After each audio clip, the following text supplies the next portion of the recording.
성경 말씀 보겠습니다. 고린도 후서 6장 말씀 보도록 하겠습니다.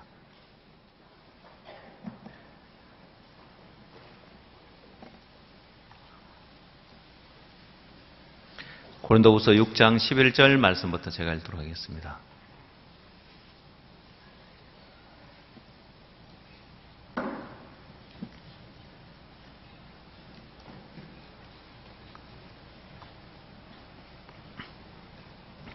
고린도후서 6장 11절입니다. 고린도인들이여 너희를 향하여 우리의 입이 열리고 우리의 마음이 넓었으니 너희가 우리 안에서 좁아진 것이 아니라 오직 너희 심정에서 좁아진 것이니라. 내가 자녀에게 말하듯 하노니 보답하는 양으로 너희도 마음을 넓히라. 너희는 믿지 않는 자와 멍에를 같이 하지 말라. 의와 불법이 어찌 함께하며 빛과 어둠이 어찌 사귀며 그리스도와 벨리알이 어찌 조화되며 믿는 자와 믿지 않는 자가 어찌 상관하며 하나님의 성전과 우상이 어찌 일치가 되리요. 우리는 살아계신 하나님의 성전이라. 이와 같이 하나님께서 가라사대 내가 저희 가운데 거하며 두루 행하여 나는 저희 하나님이 되고 저희는 나의 백성이 되리라 하셨느니라. 그러므로 주께서 말씀하시기를 너희는 저희 중에서 나와서 따로 있고 부정한 것을 만지지 말라. 내가 너희를 영접하여 너희에게 아버지가 되고 너희는 내게 자녀가 되리라. 전능하신 주의 말씀이니라 하셨느니라. 18절 말씀까지 읽도록 하겠습니다. 지난 한 주간은 미국에 있었는데 요즘 세상이 참 좋아져서 지난 주일날 저녁 예배, 주일 낮 예배를 마치고 저녁 비행기로 미국에 갔다가 또 어제 도착해서 주일날 또 여러분 앞에 설 수 있어서 참 감사한데 하나님이 이 복음을 위해서 전 세계에 복음을 전하게 하기 위해서 우리에게 참 편리한 교통편도 주셔서 옛날 사도 바울 시대에 배 타고 전도여행 다니던 것 하면은 우리가 어떻게 전 세계에 복음을 전하겠나 싶고 또 박 목사님은 남미로 이렇게 콜롬비아로 브라질로 또 월드 캠프를 하러 이렇게 가셨는데 제가 미국에 가서 수양회를 참석하면서 너무너무 감사하고 복되고 은혜로웠습니다. 미국의 수양회를 참석하는 형제 자매들을 보니까 참석하는 그 자체가 너무 귀하더라고요. 왜냐하면 한국에서는 수양회를 참석하는 게 쉽죠? 어렵습니까? 예. 여러분들이 다음에 이렇게 한국에서 수양회에 참석하기 좀 어렵다고 생각되는 분들은 미국에 가서 형제자매들 간증을 한번 들어보셔야 돼요. 수양회를 참석하기 위해서 4인 가족이 수양회를 한번 오려면은 한 200만 원 들어야 되는 거예요. 수양회비 내야지, 비행기 싹을 내야지, 비행기 타고 와야 되니까. 그래서 수양회 이제 비용이 많이 드니까 아끼려고 차를 타고 와요. 근데 보통 20시간, 30시간 이렇게 걸려서 차를 타고 오는 거예요. 참 존경스럽더라고요. 수양회 와 앉아있는 그 자체가 너무너무 존경스러운 게 막 수양회비 막 200만 원 드는데도 참석하지. 여러분 같으면은 기둥뿌리 뽑히겠다 싶어가 수양회 갔다가는 또 아니면은 그까지 수양회 어떻게 가나 그냥 인터넷으로 보지. 참 그거 보면 한국 사람들이 너무 게으르다는 마음 들더라고요. 보니까 그 중국 사람들이 그런다고 하더라고요. 한국은 참 깨끗하다 하니까 중국 사람들이 뭐라고 하냐면 그 좁은 땅덩어리에 빗자루로 한 번만 썰면 다 썰리니까 깨끗하지 하고 이야기를 한다는데 사실 한국은 한국에서 수양회 가는 이 거리는 미국에서 이 한인타운이 없는 이제 도시는 조그마한 도시는 한국 음식점이 없는 거예요. 그래 한국 음식이 참 먹고 싶으면 어떻게 하는지 알아요? 한 4시간 걸려가지고 그거 사 먹으러 가요. 오늘 점심 때 우리 모처럼 짜장면 한번 먹을까? 그러자 하고 가면은 한 4시간 가서 짜장면 한 그릇 먹고 오는 거예요. 그러니까 참 넓은 땅에 사니까 마음도 넓어지는 것 같아요. 그 좁은 땅에서 사니까 마음도 좁아지는 것 같아요. 막 수양 회비가 많이 드네, 어쩌네, 또 수양에 그까지 또 가는데 거리가 머네, 가깝네 하는데, 미국에 가보니까, 야, 한국 형제자매들 한번 미국 수양에 한번 참석시켜야 되겠다는 마음이 이렇게 들더라고요, 보니까. 미국 수양회 그냥 수양회만이 아니라 또 멕시코에 영어 캠프 하는데 학생들 한 400~500명, 또 목회자들 초청을 해서 목회자들 또 한 200명, 고정적으로 참석한 사람들은 한 150명 이렇게 됐는데, 달라스에서 오신 목사님들, 또 뭐 하루만 왔다 가는 분들, 또 뭐 왔다 갔다 하는 분들, 목회자 모임을 갔는데 목회자 모임도 참 은혜롭고, 야, 이분들이 정말 미국 목사님들 맞나 싶을 정도로 너무 순수하고, 또 더 좋은 건 뭐냐면은 우리 칸타타에 참석을 해봤던 목사님들이 있고 그냥 목회자 모임에만 오신 분들이 있어요. 우리 칸타타에 참석해서 칸타타 공연을 보고 말씀을 들은 목사님들은 다 마음을 열고 말씀을 들어요. 근데 이제 그냥 이 목회자 모임에 온 분들은 자기 나름대로 또 알고 있는 말씀도 있고 사상도 있고 또 교리도 있으니까 꼭 그 외에 또 목사님들 가면 또 한 소리 또 한마디 또 해보고 싶은 분들이 있잖아요, 보면은. 아, 이건 뭐 이런 거 아니냐고, 뭐 저건 저런 거 아니냐고. 근데 여러분 너무 놀라운 것은, 우리는 말씀적으로 계속 말씀을, 영적인 어떤 이 세계의 말씀을 연구하다 보니까 신학에서 배운 것, 교리나 뭐 교파의 어떤 그런 교리적인 이야기하고 비교가 안 되는 이야기잖아요. 왜냐하면 그분들은 들은 이야기 아니면 뭐 책에 나온 이야기를 하는 거고, 우리는 실질적으로 삶 속에서 말씀을 경험하고 또 깨닫고 마음의 믿음을 가진 이 말씀을 이야기하는 거니까, 우리는 너무 분명한 확신과 또 성경적인 분명한 증거가 있는 말씀들이잖아요. 그래서 우리가 목회자 모임을 하면은 그 목사들 가운데도 성경을 많이 아는 목사들이 있을 텐데 어떡하지? 그 염려할까요, 안 할까요? 안 하죠. 왜? 우리가 가진 이 말씀의 세계는 영으로 말미암은 세계이기 때문에, 이론과 지식이 아니기 때문에 마음의 세계에 들어가서 이 믿음의 세계, 마음의 세계를 이야기를 하면은 우리를 따라올 사람이 아무도 없어요. 그러다 보니까 우리 형제 자매들도 말씀의 수준이 높아져서 또 어느 누구를 만나더라도 말씀의 세계 안에, 이 영적 세계 안에 그냥 이론과 지식이나 뭐 계시록 푸는 이야기나 이런 것 말고 이런 정말 실질적인 이 신앙의 세계에 가보면 우리처럼 이렇게 깊이 있게 말씀을 알고 말씀을 삶에 적용하고 말씀을 경험하고 말씀대로 일하시는 하나님을 경험하는 이런 신앙이 없어요, 보면은. 미국 교회도 이제 많이 자라서 형제자매들 교회를 뒷받침하는 것도 참 놀랍고, 또 힘있게 복음을 전하는 것도 너무너무 감사하고, 제가 달라스에 칸타타에 이렇게 참석을 해서 보면서, 야, 과연 그 장소가 한 6,800석 정도 이렇게 되는데, 우리나라는 보통 예술회관이 한 1,300석 됩니다. 그리고 좀 큰 데가 세종문화회관이 한 3,000석 정도 되는데 6,800석이면 배 이상 되잖아요.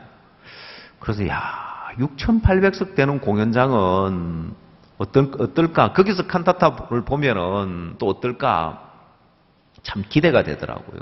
수양의 중간에 달라스에서 칸타타 공연이 있었는데 그 공연장에 들어서서 앉으니까 참 감동이 되더라고요. 왜냐면은 계속해서 사람들이 밀려 들어오는데 그 6,800석이 가득 차는데 여러분 공연하기도 전에 벌써 감동스러운 거예요. 야, 이 6,800석 되는 자리에 그것도 미국 사람들로 가득 채워지는 게 너무너무 또 감동스럽고, 이 공연장이 고속도로에서 빠져나와서 외곽에 이렇게 있는데 나중에는 너무 많이 와서 돌려보내는 거예요. 차가 막 쭉, 그 막 공연장 주차장 입구에서부터 시작해가지고 고속도로에까지 막히는 거예요. 너무 많이 온 거예요, 사람들이. 그래서 중간에서 차를 돌려보내야 하는 거예요. 자리가 없습니다. 너무 늦었습니다. 다 돌려보내는 거예요.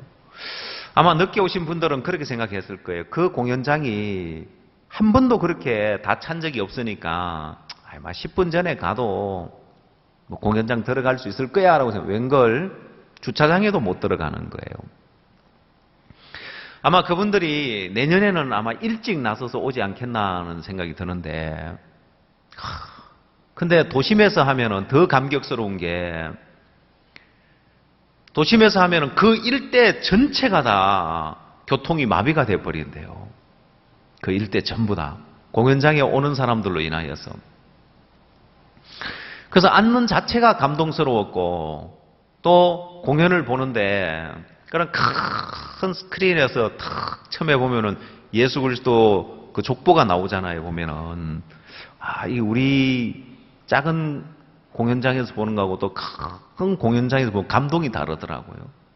그리고 크리스마스 칸타타 공연은 미국에서 봐야 되구나 하는 생각이. 왜냐면은, 이 미국 분들은 반응이 너무 좋은 거예요. 한국 사람들은 막 냉랭하게 그냥 가만히 앉아서 이렇게 공연을 보는데, 마지막에 예수하고 이제 딱 그 글이 뜨면은 일제히 막 박수를 막 쳐요, 보면은.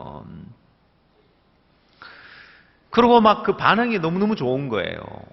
우리 인천에서 칸타타 공연을 할 때 어떤 분이 기빈석에 앉았던 분인데, 제가 누군지는 잘 이렇게 모르는 분인데, 이분이 너무 고맙다고, 여기에 초대해서 너무 고맙고, 오늘 공연 너무 좋았다고. 근데 질문을 하나 하더라고요. 근데 왜 그 할렐루야 그 공연을 할 때 왜 사람들이 다 앉아서 듣느냐요? 왜 안 일어서냐고 묻더라고요. 제가 속으로 그럼 앉아서 듣지 일어서서 듣나 이제 이런 생각이 들었거든요. 근데 제가 참 그 멍청한 생각이더라고요. 미국 가보니까 누가 아무 말도 안 했는데 할렐루야라는 그 핸델의 오라트리오의 그 할렐루야 탁 그 찬양이 나오고 전부 다 일어서서 듣는 거예요. 또 어쩌게 저도 덩달아서 또 일어났죠, 보면은. 그런 생각이 드는 거예요. 이래서 그분이 저한테 왜 이 할렐루야를 앉아서 듣느냐고 한 게, 그분 말이 맞는 말이구나. 우리가 틀렸구나. 그 생각이 미국에 와서 이렇게 들더라고요. 그 많은 분들이 다들 감동을 받고, 또 중요한 건 또 메시지를 마음껏 전할 수 있잖아요. 미국은 뭐 또 기독교 나라고 이러니까 칸타타에서 이 성탄 메시지 목사님 말씀을 마음껏 전할 수 있으니까 그것도 또 참 은혜롭고, 또 목사님 그 메시지가 마치고 나니까 막 우리와 같은 박수 소리가 막 울려 퍼지는데, 왜 그 진심으로 나오는 박수 있잖아요, 보면은. 그쵸? 우리나라 사람들은, 우리나라 처음 온 분들은 그냥 마치니까 그냥 박수를 쳐주는 거고, 미국 분들은 그 말씀을 듣고 말씀에 감동이 되고 감사해서 나오는 박수 있잖아요, 보면은. 그래서 칸타타 공연도 참 은혜로웠고, 하나님이 또 미국 땅에 역사하는 역사가 너무 놀랍고, 이제 전 세계 어디를 가든지 하나님 우리 가운데 놀라운 역사들을 허락해 놓으셨는데, 지난 우리가 10대 유스를 봐도 또 참 감격스러웠고, 지난 주일날 예배를 마치고 저희 교회 자체 또 유스를 봤죠, 그죠? 그것도 또 참 감동스럽고, 아마 여러분들이 이제는 올 한 해를 보낼 때는 여러분 노트에다가 올 한 해 여러분에게 행하신 10대 유스를 한번 만들어 보십시오. 그것도 다 기록을 해놔야 기억하지, 그냥 지나가면 다 잊어버리죠? 왜냐하면 하나님이 우리 성교회만 일을 하시는 것이 아니라 우리 교회에도 하나님이 역사하시고, 또 우리 개개인에게도 하나님이 역사하시는 거예요. 물론 그 역사는 겉으로 나타나기에 막 아름다운 그런 역사가 있을 수도 있지만, 때로는 내 자신이 부인되어지고 무너지고 낮아지는 그것도 참 귀한 역사예요. 아마 은혜 중에 가장 큰 은혜가 내가 부인되어지고 내가 무너지는 그게 가장 큰 은혜가 아닌가 싶어요. 여러분들도 구원을 받을 때 여러분 자신이 무너지고 비워지면서 구원을 받았죠? 내가 아무것도 아닌 자가 되어지고 내가 정말 악한 죄인인 걸 깨닫고 구원을 받았는데, 그래서 내가 어떤 일에 실패해서 안 되어서 어려워서 그것 때문에 내가 마음이 낮아졌고 구원을 받았기 때문에, 그래서 정말 내 인생에 뭔가 안 되었던 그게, 내가 정말 낮아졌던 그게, 어려움을 당했던 그게 내게 참 축복으로 작용했단 말입니다. 그것처럼 신앙 안에서도 그래요.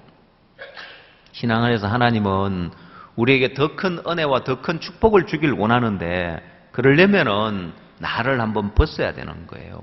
세워져 있는 나를 벗어버리고 아무것도 아닌 나로, 형편없는 나로, 하나님의 은혜와 긍휼이 아니면 안 되는 나로 하나님 우리를 자꾸 벗기시는 거예요.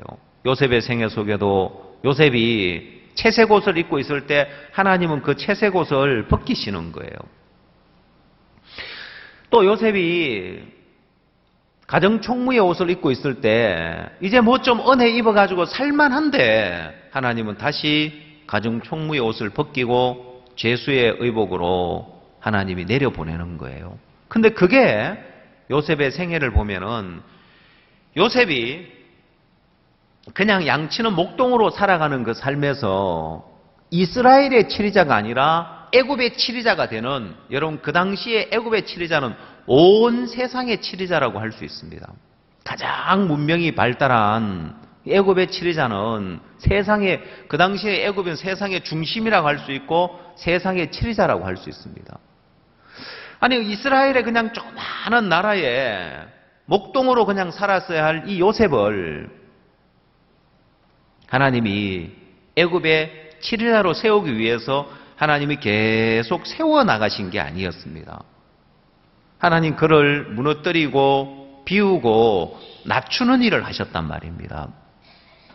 오늘 여러분에게도 그렇습니다. 하나님이 우리에게 더 큰 세계로 옮기기 위해서, 내가 지금까지 해온 신앙의 영역에서 더 넓은 세계로 가게 하기 위해서 하나님 우리를 비우고 낮추고 무너뜨리는 일을 하시는 거예요. 자, 다시 말하자면은 여러분 우리가 우리 자신을, 내 신앙을 관리하면 우리는 내 자신의 신앙을 계속 쌓으려고만 하는 거예요. 계속 쌓으려고만 하지 무너뜨리려고 하지 않는 거예요.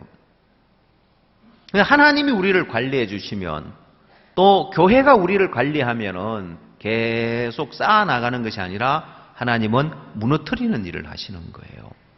그래서 신앙을 하는 사람들 가운데 신앙을 딱 보면은 그 마음에 관리를 받았는지 안 받았는지 대번에 알 수 있는 거예요. 제가 우리 여러분들 우리 예배당 들어오는데 보면 소나무가 있죠? 예. 저 소나무가 관리를 받은 소나무일까요? 관리를 안 받은 소나무일까요? 뭔 말인지 잘 모르시겠죠? 제가 전주에 가보니까 전주에 소나무가 너무 이쁘게 자라고 있는 거예요. 그래서 제가 전주 목사님한테 물어봤습니다. 아니 우리 집 소나무는 안 저런데 저기 소나무는 어떻게 저렇게 이쁘지? 하고 물어보니까 전주교회 형제님 그 아는 분이 전주에서 그 소나무 전지를 제일 잘하는 분이래요.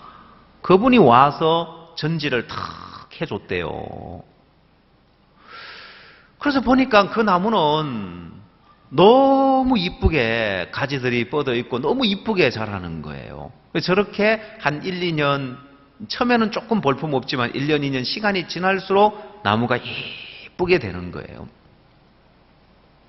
우리 소나무는 심어다가 갖다 놓기만 했고 한 번도 관리를 안 받은 소나무예요. 그냥 지멋대로 자라가 잎만 무성하게 저렇게 돼 있는데 여러분들이 이걸 안 보셔서 그럴 거예요. 가장 아름답게 잘 관리가 되어 있는 소나무는 제가 지금까지 본 것 가운데 어디에 가면은 가장 아름답게 소나무가 관리가 되어 있냐면은 경남 진해에 가면은 해군 사령부가 있습니다. 그 해군 사령부 안에 소나무들은 아름드리 소나무예요. 근데 이 소나무들이 한 그루 한 그루가 꼭 분재해 놓은 소나무처럼 아름드리 소나무인데 너무 아름답게 자라 있어요. 왜냐? 이 소나무들은 계속 관리를 받은 거예요. 여러분 혹시 진해 군항제에 가보셨습니까? 예. 제가 이제 진해에서 사역을 할 때 가보기 싫어도 가보죠. 왜냐하면 도시 전체가 다 이제 그때는 군항제하면 벚꽃 축제가 되니까. 근데 이제 왜 이제 사람들이 진해에 벚꽃 구경을 가냐면은 1년에 그 한 차례 군항제를 할 때만 해군 사령부가 개방이 됩니다. 평소에는 아무도 이제 못 들어가는데 그때만 개방을 해줘요. 그때 개방을 하는데 그 해군 사령부에 가장 볼거리가 뭐냐면은 그냥 사람들 대부분 잘 몰라서 차를 타고 휙 지나가는데 차를 타고 휙 지나가면 안 보여요. 차를 타지 말고 걸어서 가면은 그 입구에 들어가서 쭉 그 아름드리 소나무 한 그루, 벚나무 한 그루, 소나무 한 그루, 벚나무 한 그루 이렇게 돼가지고 소나무와 이 벚나무가 조화를 이루어져 있는데 소나무는 파랗고 벚나무는 흰색 계통이죠. 벚꽃은. 너무 조화를 이루는데 그 소나무 한 그루 한 그루가 분재되어 있는 그런 듯한 아름드리 소나무가 그렇게 관리가 잘 돼 있어요. 여러분 우리 신앙은 우리는 절대로 우리 스스로가 관리를 할 수가 없습니다. 관리를 받아야 되는 거예요. 여러분 나무 스스로가 지가 자랄 때 내가 가지를 이쪽으로 뻗자, 이쪽으로 뻗자 알아서 뻗어갈 수 있습니까? 아니요. 나무는 그냥 무성하게 자라려고만 하는 거예요. 근데 이 가지를 관리를 해줄 때 아름답게 자랄 수 있는 거예요. 하나님이 우리 인천교회 형제자매님들한테는 특별히 그걸 깨닫게 하려고 늘 배나무 밭을 지나오게 하시는 것 같아요. 이해가세요? 예. 사방팔방 배나무 밭이라서 배나무 밭을 안 거치고 갈 수는 없죠. 교회 올 때마다 늘 보이는 게 뭐예요? 배나무가 보이죠? 그럼 여러분 저 배나무가 왜 어떻게 저렇게 옆으로 쫙 퍼져서 한 그루도 그냥 곱게 위로 그냥 치솟아 올라간 나무 없이 저 모든 나무가 옆으로 쫙 가지를 뻗쳐가 평평하게 저렇게 자라고 있을까요? 예, 관리를 받았다는 거예요. 여러분 교회 안에 있는 신앙을 하는 그리스도인들은 다 저렇게 관리를 받아야 돼요. 마음의 관리를 받아서. 근데 여러분 저렇게 관리를 해놓으면은 그냥 저절로 저렇게 자라는 것이 아니라 또 보면은 뭐가 올라와 있어요? 가지가 올라와 있죠? 근데 여러분 저 올라오는 가지가 어떻게 자라는지 봤습니까? 참 신기한 건 저렇게 관리를 해가지고 지금 몇십 년 동안 저렇게 관리를 해놨는데 거기서 나오는 새로운 가지는 어떻게 자라던가요? 꼿꼿하게 하늘로 치솟아 올라갔잖아요. 옆으로 뻗지도 않고 45도 각도로 올라가지 않고 어떻게 해요? 누가 안 가르쳤는데 야는 수직으로 쫙 올라가 있어요. 그렇죠? 그래서 어떻게 하죠? 예? 또 가지를 잘라주죠? 가지를 전지를 해준단 말입니다. 여러분 우리 마음에는 늘 저 배나무처럼 관리를 받아도 또 어느 날 가보면 수직으로 곧게 써가지고 자라는 놈이 있는 거예요. 여러분 마음에 그렇죠? 나를 세우고 나를 높이고 인정받고 무시당하기 싫어하고 꼿꼿하게 자라는 그 성질이 우리 속에 있는 거예요. 그래서 우리는 저 배나무가 언제까지 관리를 받아야 될까요? 죽을 때까지.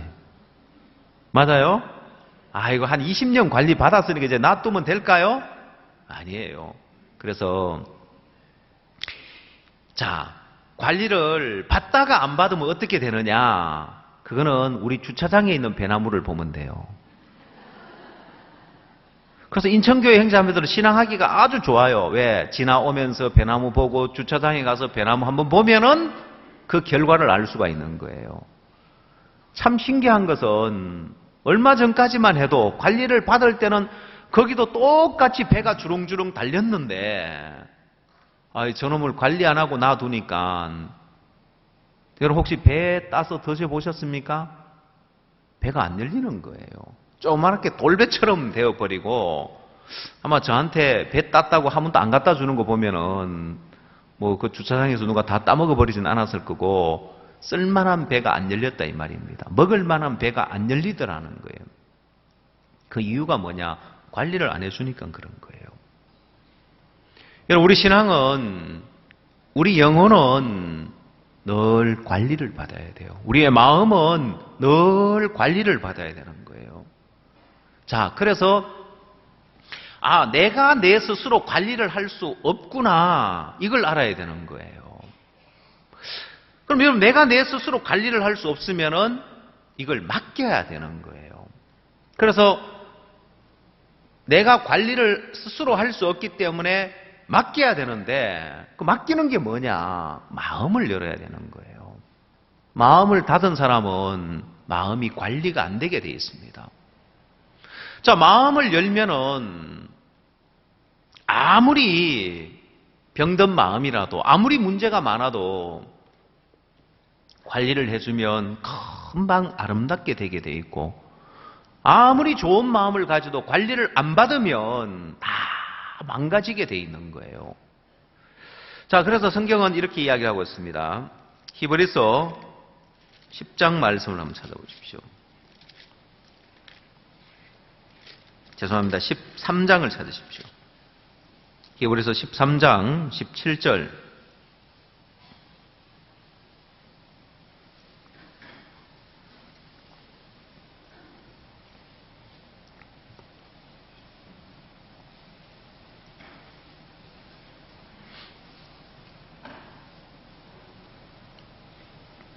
히브리서 13장 17절. 너희를 인도하는 자들에게 순종하고 복종하라. 저희는 너희 영혼을 위하여 경성하기를 자기가 회개할 자인 것 같이 하느니라. 저희로 하여금 즐거움으로 이것을 하게 하고 근심으로 하게 말라. 그렇지 않으면 너희에게 유익이 없느니라. 자, 너희를 인도하는 자들에게 순종하고 복종하라. 저희는 너희 영혼을 위하여 경성하기를 자기가 회개할 자인 것 같이 하느니라 했습니다. 자, 여러분 너희 영혼을 위하여 경성하기를 했습니다. 여러분 이 경성한다는 말이 무슨 말이냐는 거예요. 이 경성한다는 말은 항상 살피고 주의해서 지켜보는 걸 이야기를 합니다. 좀 더 정확하게 이야기하면 적의 침입을 대비해가지고 적의 침입을 대비해서 잠들지 않고 경계태세를 취하는 것을 경성하는 거라고 이야기를 하는 거예요.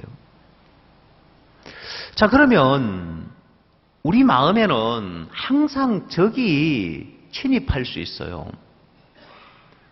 우리 마음에는 사단이 언제든지 침투할 수 있는 거예요. 그래서 이걸 항상 살피고 지켜줘야 되는 거예요. 여러분의 마음을 여러분이 스스로 지킬 수 있는 게 아니에요. 내 마음을 내 스스로 지킬 수 있느냐? 절대로 못 지키는 거예요. 그래서 너희 영혼을 위하여 경성하기를 자기가 회개할 자인 것 같이 하느니라. 누가? 너희를 인도하는 자가. 자, 인도자의 역할이 뭐냐면은 인도자의 역할은 영혼을 위하여 경성해 주는 거예요. 살펴주고 관리해 주는 거란 말입니다. 근데 자, 이렇게 하나님이 인도자를 둬서 그 영혼을 살펴주고 그 다음에 지켜줘야 되는데 문제는 마음을 닫아버리면 그걸 할 수가 없는 거예요. 살펴줄 수도 없고 지켜줄 수도 없고 이끌어줄 수도 없는 거예요. 그러면 마음이 다쳤는지 안 다쳤는지 뭘로 아냐면은 마음이 다친 사람은 17절에 보면은 너희를 인도하는 자에게 순종하고 복종하라고 했습니다. 자, 그래서 마음을 다 열고 있는 사람, 그 다음 마음을 조금만 열고 있는 사람, 아니면 마음을 완전히 닫은 사람, 이걸 구분할 수가 있어요. 오늘 여러분이 여러분의 마음이 닫혀 있는지, 아니면 열려 있는지, 아니면 부분적으로 열고 있는지, 그걸 오늘 여러분 이 자리에 앉아서 여러분이 체크를 해볼 수 있습니다. 마음이 다 열려 있는 사람은 뭐가 되냐면은 순종과 복종이 됩니다. 근데 마음을 부분적으로 열고 있는 사람은 어느 정도 순종은 되지만은 복종이 안 돼요. 마음을 완전히 닫은 사람은 순종도 안 되고 복종도 안 돼요. 자, 마음을 다 열고 있는 사람은 순종도 되고 복종도 됩니다. 근데 마음을 다 열지 않고 있는 사람은 순종은 좀 하지만은 복종은 안 되는 거예요. 다시 말하자면 내가 이해하는 범위 안에서는 받아들이고 따르고 함께 하지만은 내가 이해가 안 가는 부분에, 내가 납득이 안 가는 부분에, 또 내가 하기 싫은 부분에, 내가 원치 않는 부분에 따르느냐, 복종하고 따르느냐, 안 되게 돼 있다는 거예요. 사람들은 그래요. 마음 좀 열으라고 하면 아예 마음 열었습니다. 마음 열고 있습니다. 내가 마음 열었으니까 교회 오지, 마음 닫았을 것 같으면 교회 오겠습니까? 예, 마음을 열라는 이야기는 이렇게 순종과 복종이 되는 이 차원까지 마음을 열라는 거예요. 그래야 우리 영혼을 위하여서 경성할 수가 있는 거예요. 그럼 여러분, 내 마음을 내가 지킬 수 없고 내 영혼을 내가 지킬 수 없는데 내 마음을, 내 영혼을 경성하려면은 내가 다 열고 있어야 내 마음을, 내 영혼을 경성해 주지, 부분적으로 열고 있는 동안에는 경성이 안 되는 거예요. 못 지켜주는 거예요. 관리를 다 못하는 거예요. 자, 그래서 사도 바울은 오늘 우리에게 이 이야기를 하고 있습니다. 고린도 후서 6장 11절 말씀을 보십시오.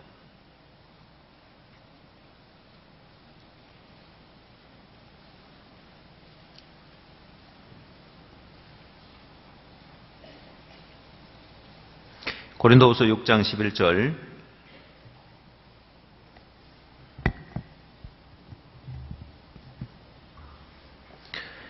고린도인들이여, 너희를 향하여 우리의 입이 열리고 우리의 마음이 넓었으니 너희가 우리 안에서 좁아진 것이 아니라 오직 너희 심정에서 좁아진 것이니라. 내가 자녀에게 말하듯 하노니 보답하는 양으로 너희도 마음을 넓히라 했습니다. 자, 이 지금 고린도인들에게 이제 문제가 뭐냐면은 고린도 교회에 많은 문제가 일어났습니다. 고린도 교회가 타락이 되고 음행이 들어오고 죄를 짓고 문제가 일어났는데, 분쟁이 일어나고 이런 문제들에 대해서 근본 원인이 어디 있냐면은, 자, 이들의 마음이 좁아져 버린 거예요. 마음이 닫힌 거예요.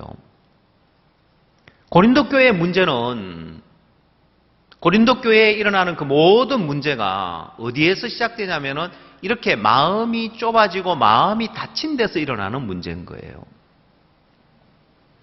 그럼 그 문제를 해결하려고 애를 써야 되는 것이 아니라 사도 바울은 이야기하기를 마음을 넓히라. 보답하는 양으로 마음을 넓히라. 여러분, 마음 하나 넓히면은 그냥 마음을 열라고 한 것이 아니라 마음을 넓히라고 표현을 했죠. 자, 사람들이 어느 정도 내가 마음을 열고 있으면 다 열었다고 생각을 합니다.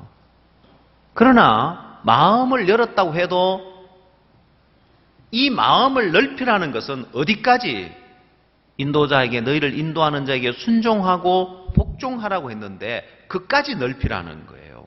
네가 이해되는 범위 안에서 네가 따르는, 순종하는 영역 말고, 네 마음이 일어나서 신앙을 하는 그 영역 말고, 네가 이해가 안 가도 하기 싫어도 이 복종해보는 내 마음에서 그대로 받아들이고 따라보는 여기까지 한번 마음을 넓혀보라는 거예요. 근데 오늘 사람들의 마음이 이 고린도 교회처럼 마음이 좁아져 있는 거예요. 마음이 닫혀 있는 거예요. 그래서 이 마음이 좁아져 있다. 근데 너희가 우리 안에서 좁아진 것이 아니라 오직 너희 심정에서 좁아진 것이다 고 했습니다. 이건 스스로 마음을 닫았다는 거예요. 교회는 마음을 열고 있고 종은 마음을 열고 있는데 스스로 마음을 닫고 있는 사람들의 신앙을 지금 지적하고 있는 겁니다. 여러분, 그리스도인들을 넘어뜨리려면은 구원받은 그리스도인들을 넘어뜨리고 구원받은 사역자들을 넘어뜨리고 가장 넘어뜨리기 좋은 게 뭔지 아십니까? 여러분, 사단이 구원받은 그리스도인들을 넘어뜨리고 사역자들을 넘어뜨릴 때 어떻게 넘어뜨리느냐? 첫 번째, 작은 틈을 만듭니다. 틈이 생기게 해요. 거리가 생기게 한다. 마음에 틈이 생기고 마음에 거리가 생기게 만들어요. 교회와 종과. 그래서 구원받은 사람들에게 마음에 거리를 두게 만들고 마음에 틈을 두게 만들어요. 그 이유는 여러 가지가 있죠. 뭐 마음에 부담스러워서, 뭐 아니면 이런저런 일 때문에, 뭐 마음 다칠 일이 있어서, 뭐 여러 가지 이유가 있지만은 마음에 거리가 생긴 게 가장 큰 문제인 거예요. 자, 그래서 사단은 사람들의 마음에 교회와 종을 향하여서 마음에 거리를 두게 만듭니다. 첫 번째, 마음에 틈이 나고 마음에 거리를 두게 만들고, 그 다음 두 번째 하는 일이 있어요. 그게 뭐냐면은, 두 번째 하는 일은 그렇게 마음에 거리가 생기고 마음에 틈이 생긴 다음에 사람들의 마음에 오름을 딱 넣어줍니다. 그러면 어떤 일이 벌어지느냐? 예를 들어서 돌을 캐내는 돌산에서 지금은 장비가 다 발달되어 있고 기계가 좋지만은 옛날에는 큰 집채만한 돌을 깰 때도 사람 손으로 그걸 다 일을 했다고 하더라고요. 그래서 제가 이제 석공에게 물어봤습니다. 아니, 그러면 집채만한 그 돌을 어떻게 깨느냐고. 돌산에서 큰 돌을 깨내가 올 때 옛날에는 사람 손으로 그걸 어떻게 깨냐고. 근데 그분이 뭐라고 하냐면은 그거 하나도 어렵지 않답니다. 집채만한 돌을 깨내는데도 그게 어렵지 않다고요? 예. 어떻게 돌을 깨냅니까? 하니까 이 석공은 돌을 딱 보면은 돌에 결을 안답니다. 돌에도 결이 있대요. 여러분, 나무에 결이 있는 거 아십니까? 예. 여기 이제 우리 어르신들 옛날에 나무에다가 나무 팰 때 나무 결을 따라서 도끼질을 하죠? 예. 먼저 도끼질부터 하고 보는 게 아니라 나무 결을 봐야 되는 거예요. 여러분, 어디를 때려야 한 방에 쫙 짜게질 건지 결을 보고 도끼질을 하면은 나무가 쫙쫙 나가잖아요, 보면은. 석공은 돌의 그 결을 본답니다. 이 돌의 결이 어디 있는지를 보고, 그 다음, 망치하고 정하고 그 돌에다가 앉아서 그냥 통통통통 때리면서 요 쐐기 모양의 홈을 파낸답니다. 어렵지 않겠죠, 그죠? 그걸 홈을 몇 개를 군데 홈을 파낸대요.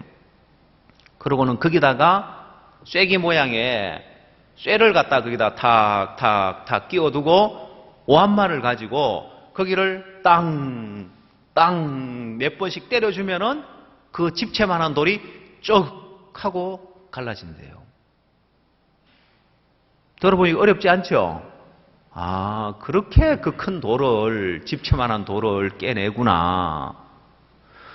여러분, 그 집채만한 돌을, 그렇게 단단하게 붙어있는 돌을 그냥 생 망치만 가지고 오한마를 가지고 그걸 깨내려면 무슨 수로 깨내겠어요. 근데 작은 틈을 만드니까 그 틈이 돌 전체에 전달돼 가지고 쭉 잘려 나오는 거예요. 사단은 오늘날 구원받은 그리스도인들에게 제일 먼저 틈을 만듭니다. 여러분이 시험 들었을 때를 기억을 해봐요. 여러분이 교회를 떠나고 싶었을 때를 기억해봐요. 언제 여러분 마음에 시험 들고 언제 교회를 떠나려고 했는지. 틀림없이 여러분 마음에 먼저 마음의 거리가 생겼을 겁니다. 이런저런 일로 마음의 거리가 생겨 점점 마음의 거리가 생겼는데 그 틈이 난 틈을 사단은 기가 막히게 틈을 타는 거예요. 거기다가 뭘 집어넣는 줄 알아요? 돌에다가 호물 파내고 거기다가 쐐기 모양의 쇠붙이를 넣어서 오한마로 때려서 돌을 깨내는데 사단이 그리스도인들을 교회에서 떼낼 때는 뭘 집어넣느냐? 그 틈에다가 오름을 집어넣어요. 그 오름이 딱 들어가면은 그렇게 내가 생명같이 여겼던 교회고 내가 정말 이 복음 안에서 그렇게 내가 기쁨이 되었던 이 교회인데 이 교회와 쫙 갈라지는 거예요. 그리고 다시 이게 합해지느냐? 그 마음에 작용하고 있는 오름이 다시 합해지지 않게 만드는 거예요. 그래서 사람들은 초점을 어디에 맞춰져 있냐면은 자기 그 옳은 것에만 초점을 맞춰요. 그래서 서운한 마음, 섭섭한 마음, 불신 이런 마음만 자꾸 일어나는 거예요. 그래서 그 마음에서 이 옳음을 딱 이야기를 하면은 누가 봐도 옳을 만한, 누가 봐도 자기 편을 들어줄 만한 옳음을 가지고 있습니다. 그러면 자 이렇게 교회와 이제 틈이 생겨서 사단이 그 마음에 옳음을 딱 넣어준 사람 A라는 사람이 있고 또 사단이 또 다른 B라는 사람에게 또 틈이 난 사람에게 옳음을 딱 넣어준 사람이 있어요. 이 두 사람이 만나면 기가 막히게 교제가 되는 거예요. 왜?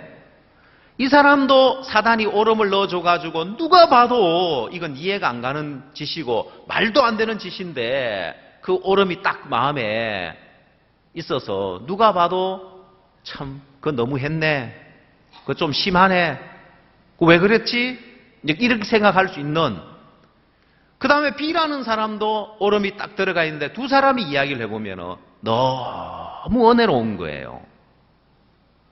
뭐가요? 예? 이 옳음이 딱 들어가 있는 사람끼리 만나보면은 너무너무 옳은 거예요. 그 사람이 몇 명 모이면은 교회를 불신하고 종을 불신하고 대적을 해도 잘못됐다고 생각을 절대로 안 합니다. 그러나 제일 먼저 뭘 찾아가 봐야 되냐면은 그런 사람들의 공통적인 게 뭐냐면은 그런 틈이 나서 옳음이 들어오기 전에 불신이 들어오기 전에 먼저 마음의 거리를 뒀다는 거예요. 사단은 반드시 그 속에 어떤 역사부터 하냐면은 마음의 거리를 두게 만드는 거예요. 그래서 내 마음에 거리가 생겼는데 거기에다가 옳음을 넣어줬지 틈이 없는데 어떻게 넣어줘요? 못 넣어줘요 보면은. 자, 사단이 구체적으로 이걸 성경을 통해서 어떻게 일을 하는가 성경 창세기 39장을 찾아보십시오.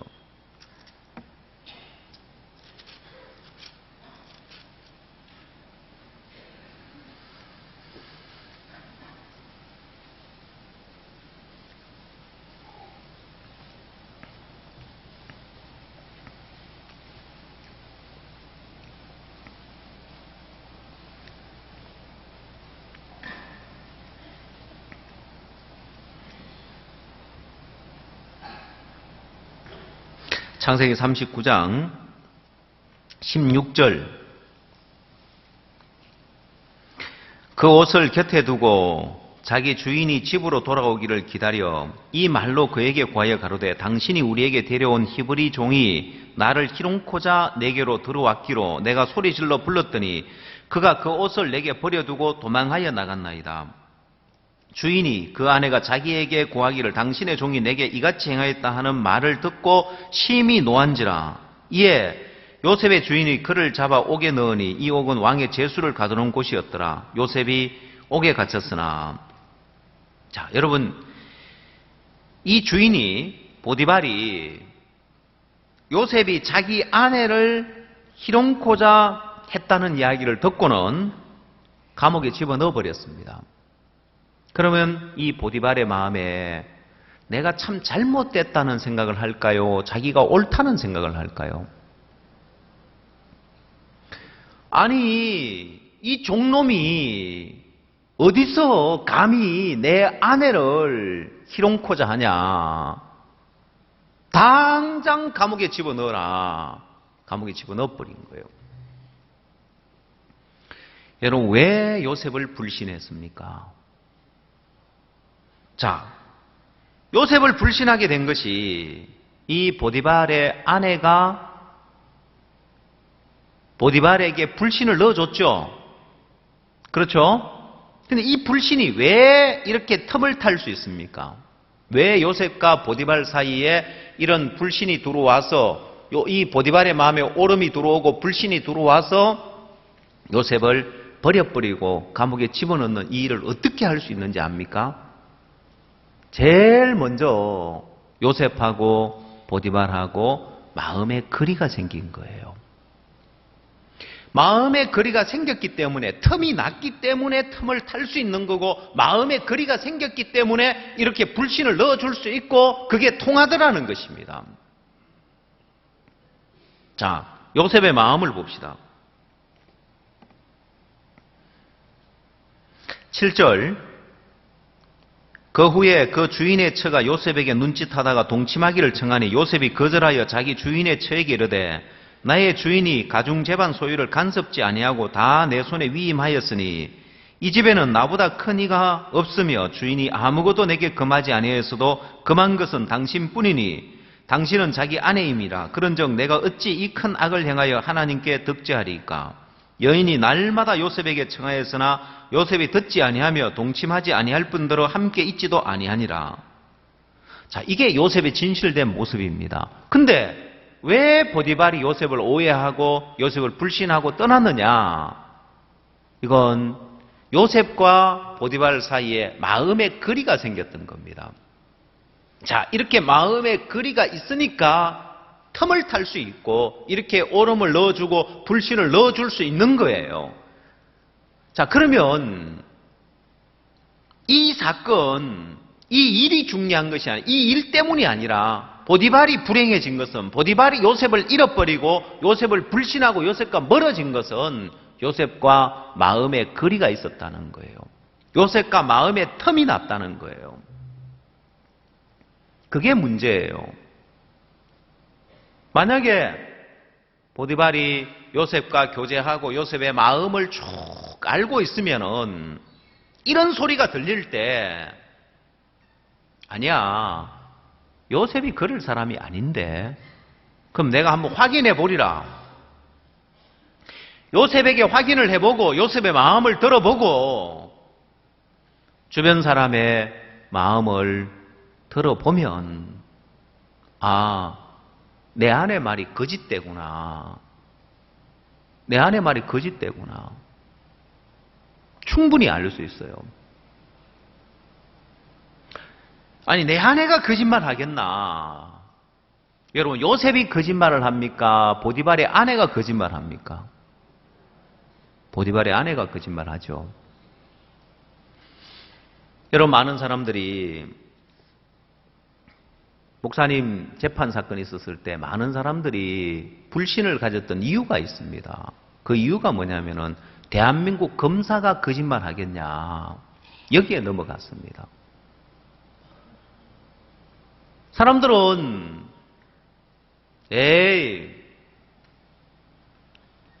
종이나 교회가 하는 말을 안 믿고 대한민국 검사가 하는 말을 믿는 거예요. 저는 지난 한 해 10대 뉴스가 나왔지만은 뭐 목사님 사건에 대해서는 이렇게 안 나왔습니다만은 제게는 하여튼 가장 큰 어떤 이제 일이었습니다. 그 일들을 하면서 진실을 밝힐 수 있었으니까요. 그 제가 목사님 무죄 판결이 났을 때 그렇게 막 감격스러워서 이제 눈물이 났는데 왜? 이건 모함을 하면은 오늘날 세상은 모함을 하면은 모함을 당하는 세상이기 때문에 이걸 진실을 밝힌다는 게 충분한 증거 자료가 없으면은 진실을 밝힐 수가 없거든요. 그 자료 하나하나를 준비하면서 판사가 판결문을 읽을 때 다른 사람들은 그냥 판결문을 읽지만은 그래 그 하나 판결문 저 판사가 읽는 1, 2분 그 읽는 저걸 하나를 밝히기 위해서 우리는 때로 밤잠 못 자면서 일주일을 때로는 보름을 그거 하나 밝히려고 자료를 찾아냈던 것 그 하나하나가 떠오르니까 너무 감격스러운 거예요. 사람들은 검사가 어떻게 수사를 하는지 검사에 대해서 모르잖아요. 사법부에 대한 세계를 모르니까 검사가 거짓말 하겠나. 여러분 검사가 거짓말 안 하면은 수사를 못 해요. 왜? 사람들이 하도 지능이 높아져 가지고 이 죄를 숨기기 때문에 두 사람 떼놓고 조사를 하면서 이쪽에서 따로 조사를 합니다. 근데 검사실의 컴퓨터에는 이쪽에서 조사하는 내용도 뜨고 이쪽에 원하는 대로 다 볼 수 있어요. 저쪽에서 조사하면서 타이핑을 치잖아요. 야, 너 그런 짓 했어 안 했어? 절대 안 했습니다. 너 그 사람하고 같이 공범이지. 아니, 우린 절대 안 했습니다. 이렇게 글이 떠요. 그걸 보면서 뭐라 하냐면은 야, 옆에서 그래 했다고 하는데 너하고 같이 했다고 하네. 이렇게 해요. 그러면 이 사람이 옆에서 불었구나. 입에 달린 게 거짓말이에요. 물어봐요.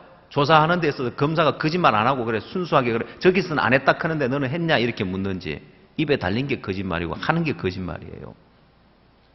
근데 우리 사건을 맡았던 검사는 그렇게 조사를 하기 위한 수사를 하기 위한 거짓말이 아니라 자기가 다시 전직을 회복하기 위해서 정말 없는 공문서까지 위조해가면서 죄를 뒤집어 씌웠단 말입니다. 목사님에게. 그런데도 사람들은 대한민국 검사가 거짓말 하겠냐. 똑같아요. 보디발이 생각할 때 보디발의 아내가 거짓말 하겠나. 내 아내가 거짓말 하겠나. 아내를 믿었던 거죠. 근데 아내 거짓말 잘해요. 그렇죠? 여러분은 다 보고 있잖아요. 이 아내가 거짓말하고 있다는 걸. 그렇죠? 근데 왜 요셉을 감옥에 집어넣냐? 그건 요셉과 틈이 생겼기 때문에 그런 거예요. 요셉과 마음의 거리가 생긴 거예요. 그래서 여러분 불신하고 떠난 사람들은 그 사건 때문이 아니에요. 이미 그들의 마음에는 거리가 있었던 겁니다. 마음의 거리가 있었는 거예요. 사역자들도 마찬가지입니다. 여러분 사역자들이 그런 생각, 뭐 복음만 전하면 되지. 여러분 사역자들이 제일 부담스러워하는 게 뭐냐면은 복음 전하는 걸 부담스러워하는 것이 아니라 이 마음의 교류를 나누는 걸 부담스러워하는 거예요. 종과 마음을 나누고 마음의 교류를 하는 걸 부담스러워하는 거예요.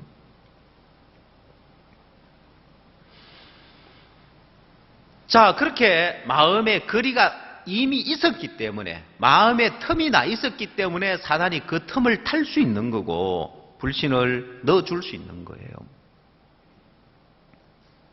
그리고 사람들의 마음에 사단은 오늘 여러분 마음에도 오름이 딱 들어올 때 여러분 마음에서 이게 옳으냐 그러냐 이걸 따지지 마요. 누구 앞에 이야기를 해봐도 옳다고 해줄 수 있습니다. 그러나 문제는 뭐냐면 그 오름이 왜 들어왔느냐. 그건 여러분 마음의 거리가 있었다는 거예요. 교회와 종과 마음의 거리를 두고 있었기 때문에 오름이 들어온 거예요. 틈이 났기 때문에 그 오름을 사단이 넣어줄 수 있었다는 거예요. 그러면 여러분 그 옳은 걸 해결해가지고 설명을 해주잖아요. 그게 풀어지느냐? 안 풀어져요. 그러면 그건 그렇다 치고 그러면 이거는 어떻게 된 거냐? 끝없이 꼬리에 꼬리를 물고 나옵니다. 보면 어리석은 신앙입니다. 내 마음에 내가 왜 이 짓을 하고 있냐? 내가 지금 교회 앞에 왜 지금 옳으니 그러니 따지고 있냐? 근본 내 신앙의 문제는 텀이 난 게 문제고 거리를 둔 게 문제지. 자, 보디발 봐라. 보디발이 요셉과 거리가 있었기 때문에 요셉은 지금 이런 마음을 가지고 집에서 충성되게 일하고 있는데 왜 하루아침에 요셉을 불신하고 요셉을 감옥에 가둬버리느냐. 그건 보디발이 요셉과 마음의 거리를 두고 살았습니다. 자, 요셉과 마음의 거리를 두고 살았는데 그 거리를 둔 그것이 이 불행의 시작인 거예요.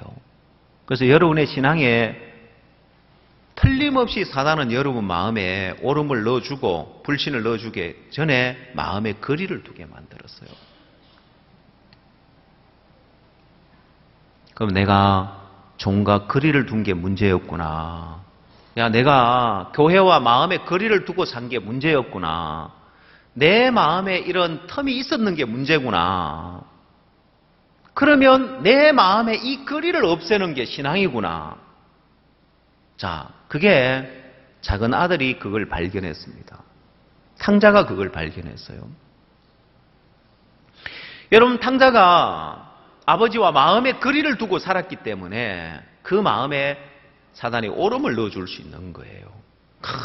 우리 아버지 일하는 거 보니까 나 같으면 저렇게 일 안 할 텐데 내가 한번 마음껏 일해봤으면 좋겠다. 그래서 재산 가지고 나가서 일을 한 거고 허랑방탕하고 다 합의하고 돌아왔는데 아버지와 목을 안고 입을 맞추는데도 마음의 거리는 있는 거예요. 아버지는 이 내 아들은 하고 마음의 거리가 없는데 이 탕자의 마음에는 아버지와 목을 안고 입을 맞추는데도 마음의 거리는 있는 거예요. 내가 하늘과 아버지께 죄를 얻어 사오니 지금부터는 아버지의 아들의 일컬음을 감당치 못하겠나이다. 나를 품꾼의 하나로 보소서. 아버지와 아들과의 마음의 거리가 있는 거예요.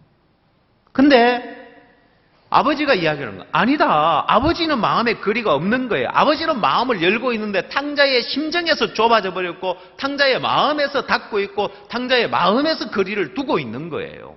그래서 보답하는 양으로 마음을 넓혀라고 이야기를 하는 거예요.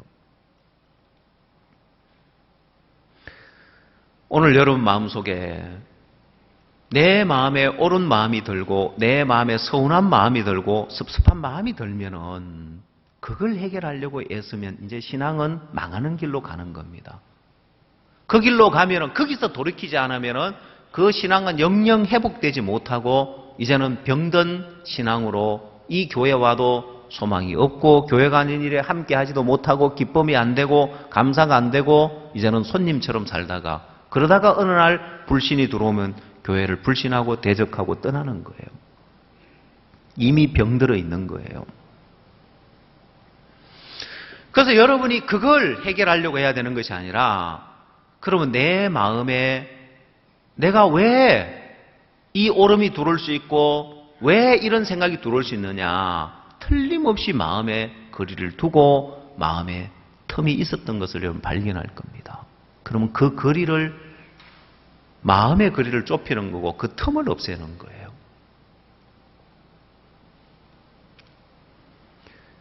아, 이게 문제구나. 내 신앙의 문제가 마음의 거리를 뒀던 게 문제구나. 근데 마음의 거리가 왜 생기느냐. 자, 여러분 신앙은 인도자가 우리 영혼을 경성하기를 자기가 회개할 자인 것처럼 한다. 그래서 순종하고 복종하라고 했는데 여러분 사람들은 신앙을 인정해주고 세워주는데 불신할 사람은 아무도 없어요. 근데 신앙은 자기를 무너뜨리고 자기를 비우는 거예요. 제가 자주 신앙을 비유하기를 스키를 타는 것과 같아. 스키를 탈 줄 안다는 것은 내려올 줄 안다는 거지 올라갈 줄 아는 걸 말하는 게 아니다. 올라가는 건 리프트를 타고 그냥 가만히 엉덩이만 걸치고 있으면은 올라가지만은 스키를 타려면은 내려올 줄 알아야 되는 거예요. 내려오는 법을 알아야 되는데 내가 스키를 탈 줄 모른다는 건 내려올 줄 모른다는 소리입니다. 다시 말해서 내가 신앙을 할 줄 모른다는 것은 나를 낮추고 나를 비울 때 내려올 줄 모른다는 거예요. 어느 날 박 목사님께서 그리스도인이라면은 누구로부터라도 교제를 받을 수 있는 사람이어야 돼 하고 그 말 한마디를 이렇게 하시는데, 때로 앞선 목사님들을 또 이제 어린 사역자에게 배워야 된다 뭐 이런 이야기들을 목사님 하실 때, 그래 저 말씀의 의미가 이건 우리가 그리스도인이기 때문에 누구에게서라도 배울 마음을 가지고 누구에게라도 교제를 받을 수 있어야 되고, 이게 그리스도인이구나. 내가 구원받은 지 내가 몇 년 됐는데, 내가 먼저 구원받았는데, 내가 직분 가지고 있는 사람인데, 아니요. 구원받은 그리스도인이라면은, 이게 구원받은 거, 누구로부터도 배울 수 있어야 되고, 누구에게라도 교제를 들을 수 있고 받을 수 있어야 되구나. 이게 기본 그리스도인이 가져야 할 마음이구나. 제가 마인드 교육을 하다 보면은 때로 사람들의 그 마인드를 연구할 때가 있어요. 이 사람은 어떤 마인드를 가지고 있어서 이런 위치에, 이런 세계 최고의 자리에 올라갈 수 있었는가. 또 이 사람이 남보다 뛰어날 수 있는 게 어떤 마인드가 있었는가. 그걸 연구해 보다가 어느 날 박지성 선수의 그 마인드를 한번 연구하게 됐는데, 제가 이제 어느 날 그 선수 이제 자서전을 이렇게 보면서 더 큰 나를 위하여 나를 버리다, 그 책을 보면서 참 존경스러운 거예요. 왜냐, 우리 사역자들 세계에서 지금 잘 안 되는 게 뭐냐면은 자기를 비우고 자기를 낮추는 그 위치에 갔을 때 그걸 못 받아들여 가지고 교회를 떠나고 불신하고 대적하는데, 이 사람은 운동선수인데 자기를 비우구나. 그래서 제가 이제 그걸 보면서 이제 어떤 생각이 들으시냐면은, 이 선수는 구원도 안 받은 사람이고 나이도 어린 사람인데 배울 건 배워야 되더라고요. 근데 제 마음에 문득, 그렇다면은 내가 이 교회 안에서, 이 교회 안에는 다 구원받은 사람이고, 여러분 여기서 박지성 선수보다 못할 사람이 누가 있겠어요? 하나님 앞에서. 그래 안 그래요? 그렇죠? 하나님 앞에서 박지성 선수보다 못할 사람이 누가 있어요? 다 하나님 앞에 온 귀한 자들이 구원받은 그리스도인이고 구원받은 사역자인데, 제가 마음을 딱 바꿨어요. 내가 박지성 선수한테도 배우는데 이 사역자 세계에서 내가 누구한테서라도 못 배우겠나. 마음 하나 딱 바꾸고 나니까 이제는 어떤 목사님이 하는 이야기, 어떤 전도사님이 하는 이야기, 내가 그거 구분 안 하고 저분 속에서 저 하는 이야기 참 귀하네, 내가 저거 배워야 되겠다, 내 마음에서 그걸 배우게 되는 거예요. 여러분, 제가 그걸 배워야 되겠다는 마음을 배우게 되니까 너무 복된 거예요. 어떤 저 시골에 사역자님이 실버 대학을 이야기를 하더라고요. 아직 하지도 않았어요. 근데 실버 대학을 할 수 있는 이제 이야기를 하는데, 내가 저거 배워야 되겠다. 그리고 우리 교회 실버 대학을 하니까 너무 은혜롭고 복된 거예요. 실버 대학을 통해서 많은 사람이 구원을 받고, 그뿐만 아니라 우리 실버들도 실버 대학을 하면서 굉장히 영적으로 성장되는 거예요. 제가 우리 모친들한테도 마인드 강사하십시오. 그 어디 가서 강연합니까? 노인정 같은 데 가서 강연하십시오. 10명 앉혀놓고도 하고, 대여섯 명 앉혀놓고도 하고, 10원짜리 고스톱 치고 있는 할머니들한테 가서 마인드 강연하라고. 그거보다 더 좋은 치매 예방법이 있다면서 생각을 해야 된다고 마인드 교육 해주면 얼마나 좋아요. 우리 모친들 그래야 되겠다면서 준비하고 이렇게 하는데,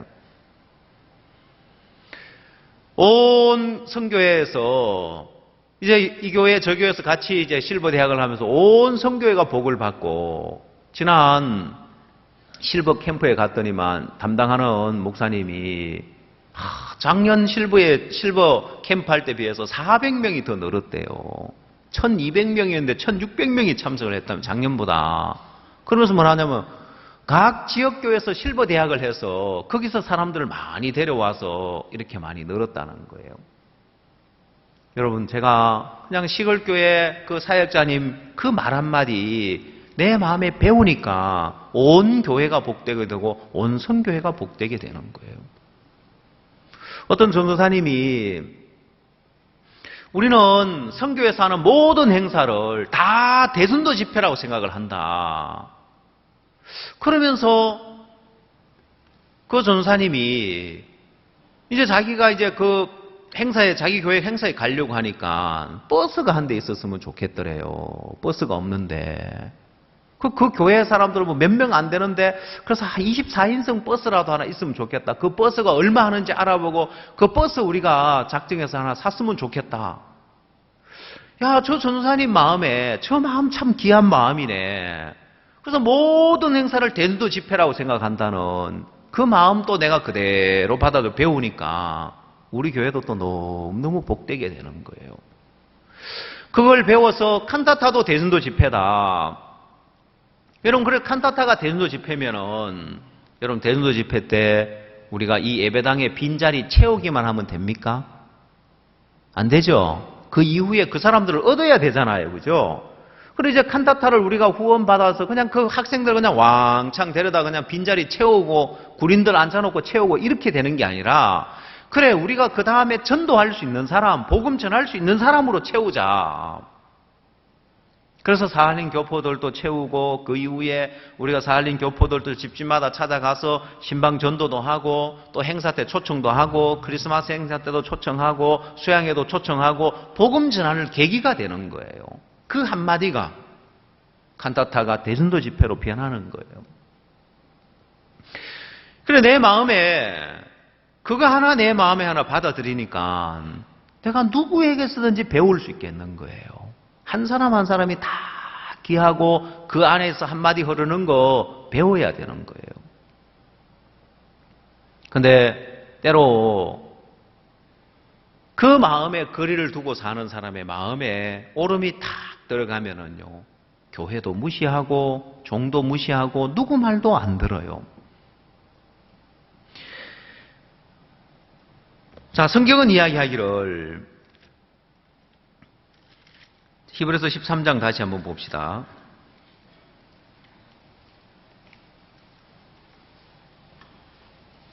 17절.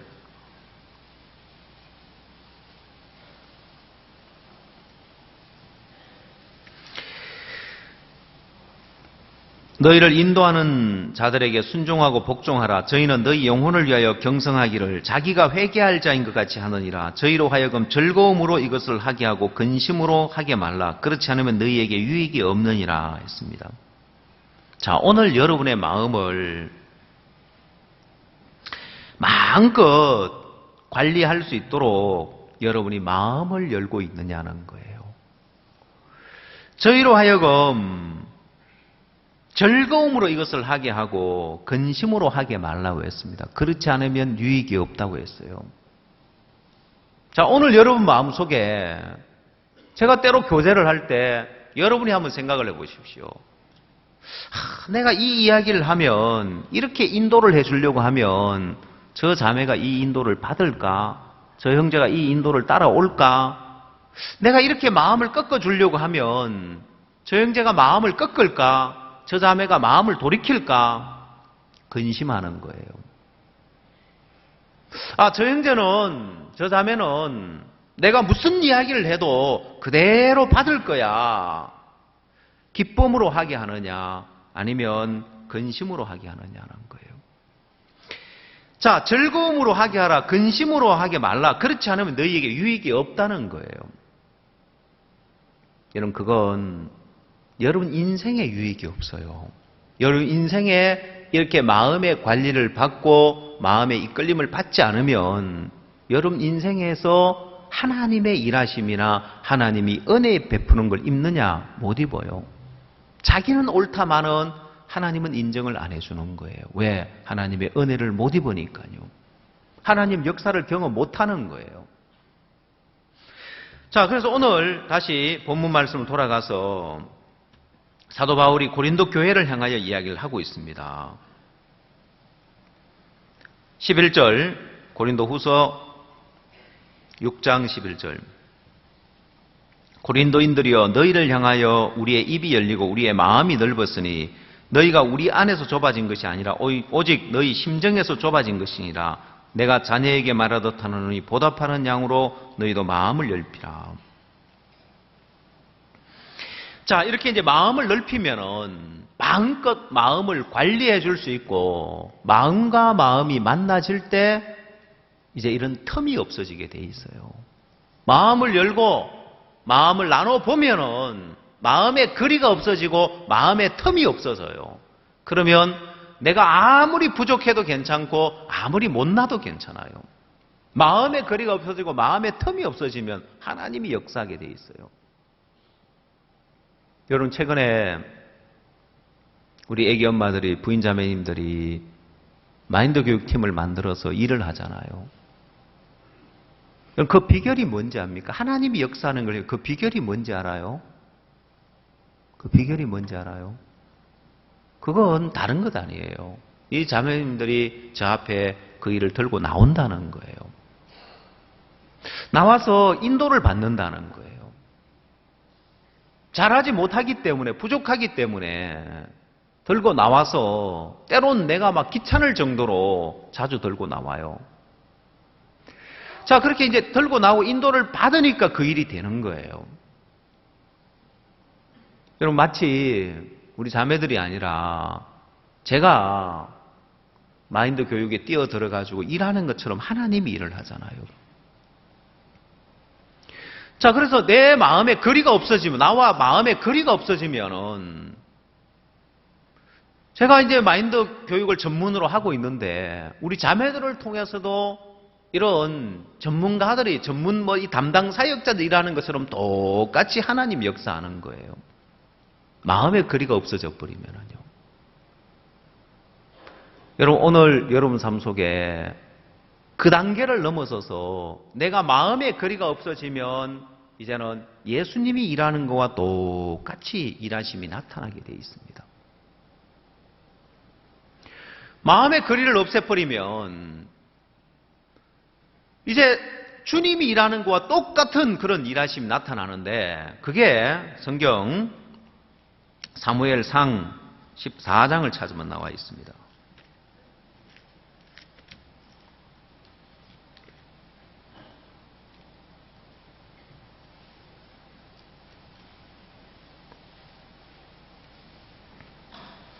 육 절 말씀 보겠습니다.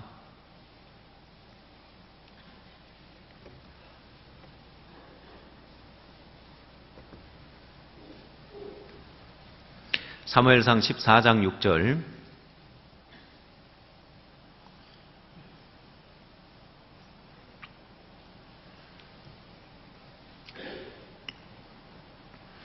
요나단이 자기 병기던 소년에게 이르되 우리가 이 할례 없는 자들의 부대에게로 건너가자. 여호와께서 우리를 위하여 일하실까 하노라. 여호와의 구원은 사람의 많고 적음에 달리지 아니하였느니라. 병기던 자가 그에게 이르되 당신의 마음에 있는 대로 다 행하여 앞서가소서. 내가 당신과 마음을 같이하여 따르리다. 이 요나단의 병기던 자의 마음에 요나단과 마음의 거리가 없는 거예요. 이 요나단의 병기던 자의 마음에 거리가 없어지니까 이 병기던 자가 요나단과 똑같이 일을 하는 거예요. 요나단처럼 일을 하고 요나단에게 나타난 역사가 이 병기던 자를 통해서도 나타나는 거예요. 마음의 거리를 없애버리니까요. 자, 그래서 마음의 거리를 두고 신앙을 하는 그 신앙, 이 마음의 거리가 없는 요나단과 이 요나단의 병기던 자 사이에 사단이 불신을 넣어줄 수 있고 오름을 넣어줄 수 있느냐? 못 넣어줘요. 마음의 거리가 없으니까요. 아니, 말도 안 돼. 사울 왕이 600명의 군사를 거느리고 미고론에 있는 석류나무 아래 앉아 있는데 같이 가든지 해야지 우리 둘이 가서 뭐 하겠단 말이냐? 이런 불신의 소리 안 하는 거예요. 말도 안 되는데 마음의 거리가 없어진 사람은 뭐가 되냐? 순종과 복종이 되는 거예요. 정말 이건 이해 안 되는 전쟁인데 그대로 받는 거예요. 사람들이 아무 생각 없이 그냥 마음의 거리를 두고 살면서도 그냥 그렇게 살면 되는 줄 알아요. 그냥 그렇게 신앙을 하면 되는 줄 알아요. 사단은 두루 돌아다니면서 삼킬 자를 찾고 있단 말입니다. 우는 사자와 같이. 어떤 사람을 찾느냐? 사단은 기가 막히게 마음에 거리를 두고 있는 사람, 마음에 틈이 있는 사람을 기가 막히게 찾아내요. 그러고는 그 마음에 오름을 넣어주기 시작합니다. 그 마음에 거리가 있는 사람 마음에 오름이 들어오면 그때부터 그 사람은 오름과의 전쟁을 벌립니다. 옳고 그르냐를 따지고 있습니다. 그 자체가 벌써 사단에게 넘어간 거예요. 이 오름이 왜 들어왔느냐? 이 불신이 왜 들어왔느냐? 내가 마음에 거리를 두고 산 게 문제구나. 이 요나단과 병기던 자 사이에는 사단이 오름을 넣어줄 수 없더라는 거예요. 불신을 넣어줄 수 없더라는 거예요. 자, 이렇게 마음을 같이하여 따르리다 하는 사람이 또 있는데 성경의 룻기에 보면은 나오미와 룻과의 사이에 룻이 그 시어머니를 붙쫓았다고 되어 있습니다. 자, 이렇게 시어머니 나오미와 룻이 붙쫓았을 때 거기에 틈을 탈 수 있느냐? 틈을 탈 수 없는 거예요. 순종과 복종이 되는 거예요. 외간 남자의 발치 이불을 들고 누워라. 이해 안 되는 소리인데 왜 그 짓을 왜 해야 되냐? 지금 내가 음란한 여자도 아닌데 모함 여자는 음란한 여자로 찍혀서 이 예로부터 음란한 여자로 지금 낙인 찍혀 있는데 내가 또 이 짓을 하면은 이 룻은 사실은 정결한 여자인데 왜 내가 외간 남자의 발치 이불을 들고 누워야 되냐?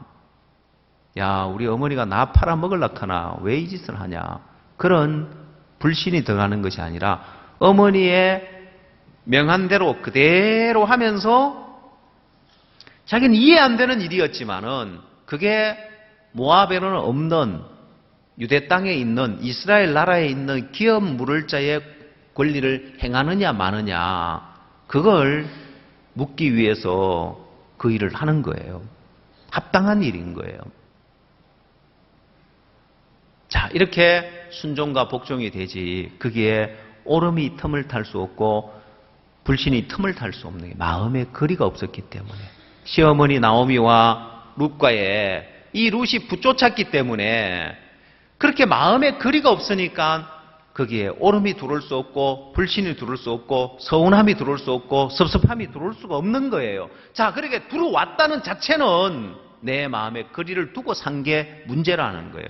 내 마음에 먼저 틈이 나 있는 게 문제란 말입니다. 그래서 이 요나단과 병기던 자 사이에도 요나단이 정말 이해 안 되는 부담스러운 이야기를 지금 하고 있는데도 틈이 없는 거예요. 당신이 다 앞서 행하소서 내가 당신과 마음을 같이 해서 따르리다. 이건 목숨을 걸어야 될 일인데도 이 일에도 마음을 같이 해서 따르겠다고 이야기하잖아요. 마음의 거리가 없는 사람의 모습인 거예요. 탕자가 아버지를 떠났는데 몸만 떠난 것이 아니라 마음도 떠났기 때문에 아버지와의 마음의 거리도 없어야 되는 거예요. 몸은 아버지에게 돌아오는 게 육신의 몸이 거리를 두고 있는 건 금방 집에 돌아오면 됐지만은 마음의 거리를 좁히는 것은 이제 그가 마음을 열어야 되는 거예요. 탕자의 스스로 마음에서 좁아져 버렸기 때문에 나를 품꾼의 하나로 보소서 하리라고 하고 있는 거예요. 근데 아버지를 만나서 아버지의 마음을 받아들이면서 그 마음의 거리가 없어지는 거예요. 사도 바울도 고린도 교회를 향하여서 너희들 지금 음행에서 떠나라. 너희들 분쟁에서 떠나라. 그걸 이야기하는 것이 아니라 마음을 넓혀라는 것입니다. 마음을 열라는 것입니다. 마음과 마음이 만나지고 마음이 하나가 되어지면 거기에 오름도 들을 수 없고 그래서 서운함도 자리 잡을 수 없고 섭섭함도 자리 잡을 수 없고 더더군다나 불신은 자리 잡을 수 없는 거예요. 오늘 여러분 내 마음에 오름이 자리를 잡고 있다. 그 오름 없애려고 하지 마십시오. 옳고 그르고 따져서 내가 틀렸구나 깨달을 때 버리려고 하지 마십시오. 오름이 자리를 잡았다는 자체가 내 신앙이 이미 거리를 두고 산 게 문제구나. 서운한 마음이 들어질 때, 섭섭한 마음이 들어질 때 그거 해결하려고 할 것이 아니라 내 마음에 거리를 두고 산 게 이게 근본 문제구나.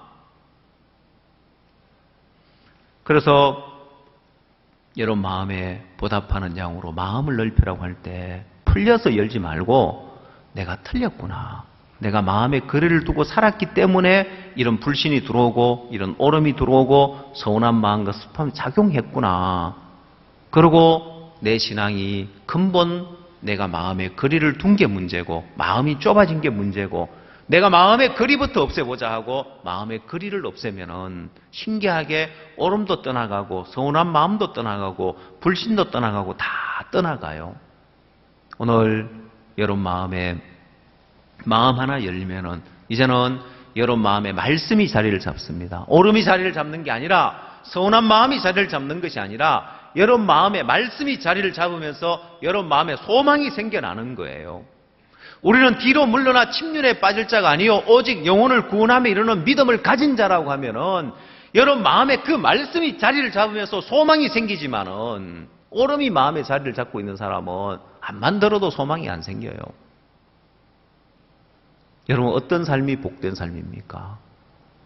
그 마음에 오름이 자리를 잡고 서운한 마음과 섭섭한 마음이 자리를 잡고 불신이 자리를 잡고 있는 것과 내 마음에 말씀이 자리를 잡으면서 소망을 갖고 믿음을 갖는 것, 그건 아무에게나 그렇게 되는 것이 아니라 마음을 열고 마음의 거리를 없앤 사람에게 그 삶이 주어지는 거예요.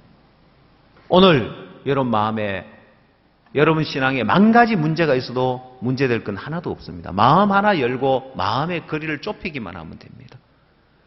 마음을 열고 마음의 거리가 없어지면은 여러분 마음에 말씀이 자리를 잡고 말씀이 소망이 되기를 시작합니다. 오늘 여러분 마음에 내가 지금까지 마음의 거리를 둔 이 자체를 내가 문제 삼은 것이 아니라 사단이 넣어준 그 오름을 빼내려고 하고 오름과 씨름했고 내가 어리석은 신앙의 길을 갔구나. 그래 내가 마음의 거리부터 한번 좁혀보자. 여러분 마음을 열고 마음의 거리를 좁혀보십시오. 말씀이 여러분 마음의 자리를 잡으면서 여러분 마음의 소망이 될 겁니다. 기도하겠습니다.